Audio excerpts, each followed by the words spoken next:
जय हिंद दोस्तों। जय श्री कृष्ण। जब गांधारी के श्राप से यदुवंशियों का विनाश हो गया था तो फिर कलयुग में यादव कहाँ से आए। जब महाभारत का युद्ध समाप्त हुआ तो द्वारिका प्रस्थान करने से पहले भगवान श्री कृष्ण जी गांधारी से मिलने गए। तब गांधारी ने श्री कृष्ण जी से प्रश्न किया कि हे कृष्ण, यदि आप चाहते तो इस युद्ध को टाल सकते थे।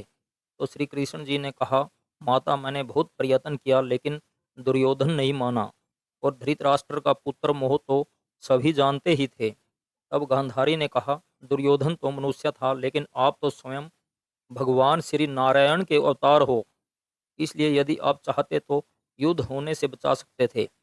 तब श्री कृष्ण जी रुष्ट भाव से कहा, हाँ माता, यदि मैं चाहता तो युद्ध न होने देता, परंतु यह युद्ध अनिवार्य था, इसे होना ही था।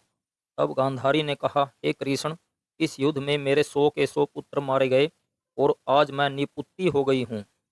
कोख उजड़ने का दर्द क्या होता है, यह जाकर देवकी से पूछना। आज आपके कारण कौरव वंश का विनाश हो गया है।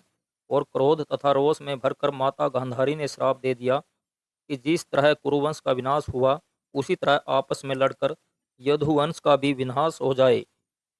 महाभारत के युद्ध के बाद श्री कृष्ण जी भाई बलराम के साथ द्वारिका लौट गए और उसके 30 वर्ष बाद यदुवंशी आपस में लड़कर मर गए। दरअसल हुआ क्या था, एक दिन ऋषि दुर्वासा द्वारिका आए।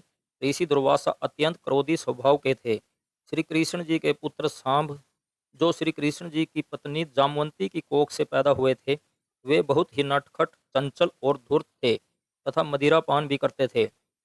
सांब किसी का कहना नहीं मानते थे। सांब बहुत सुंदर थे। उसने स्त्री के वस्त्र पहन लिए और अपने मित्रों से कहा, आज दुर्वासा ऋषि के मजे लेते हैं। और स्त्री का भेष धारण करके सांब अपने मित्रों सहित ऋषि दुर्वासा के पास पहुंच गए।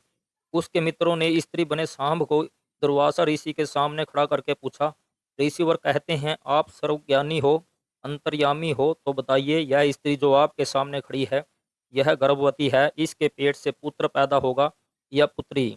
ऋषि दुर्वासा ने कोई ध्यान नहीं दिया, लेकिन सांब और उनके मित्रों के बार बार पूछने पर ऋषि दुर्वासा ने ध्यान लगाया और क्रोध में भरकर श्राप दिया कि यदुवंशियों ने मेरा अपमान किया है, मेरा मजाक उड़ाया है। आज से 7वें दिन इसके पेट से एक लोहे का मुसल पैदा होगा और यही मुसल यदुवंशियों के विनाश का कारण बनेगा। कहते हैं 7वें दिन जब सांब के पेट से लोहे का मुसल निकला, तब श्री कृष्ण और बलराम को इस घटना का पता चला। अब तो ऋषि दुर्वासा भी चले गए थे, अब क्या हो सकता था। फिर श्री कृष्ण जी और बलराम जी ने इस मुसल का चूरा चूरा करके इसे समुद्र में फेंकवा दिया। लेकिन कुछ समय बाद समुद्र में फिर से मुसल तैरते दिखाई दिए गए। बहुत से मुसल तैरते दिखाई दिए गए। इधर सांब तथा उसके दोस्त और बहुत से यदुवंशी मदिरा पान करके समुद्र तट पर पहुंचे। उन्होंने समुद्र से इन मुसलों को निकाल लिया और उनकी ऐसी बुद्धि भ्रष्ट हुई कि आपस में ही लड़ने लगे। उसके बाद श्री कृष्ण जी और बलराम जी के दूसरे पुत्र भी आ गए। उनके साथ भी सांब ने लड़ना शुरू कर दिया। धीरे धीरे पूरी द्वारिका में गृह युद्ध छिड़ गया और श्री कृष्ण जी के वंश का विनाश हो गया।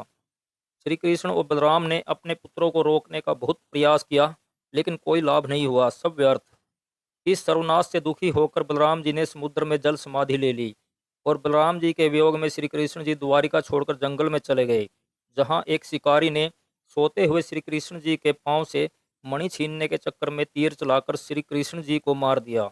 श्री कृष्ण जी के स्वर्ग सिधारने के साथ ही द्वारिका पानी में डूबने लगी। जब इस घटना का पांडवों को पता चला तो युधिष्ठिर ने अर्जुन को द्वारिका भेजा।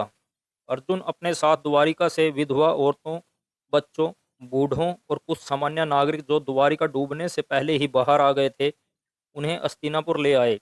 इन लोगों को युधिष्ठिर ने फिर से मथुरा के आसपास बसाया और उनकी रक्षा की, और धीरे धीरे फिर से यादवों की संख्या बढ़ती चली गई। वैसे भी यह बात ध्यान देने योग्य है कि गांधारी ने श्राप श्री कृष्ण जी के वंश के विनाश का दिया था, न कि पूरी यादव जाति को। तो दोस्तों, यदि मेरे द्वारा दी गई यह जानकारी आपको सच्ची लगी हो तो चैनल को सब्सक्राइब और वीडियो को शेयर जरूर करें। धन्यवाद।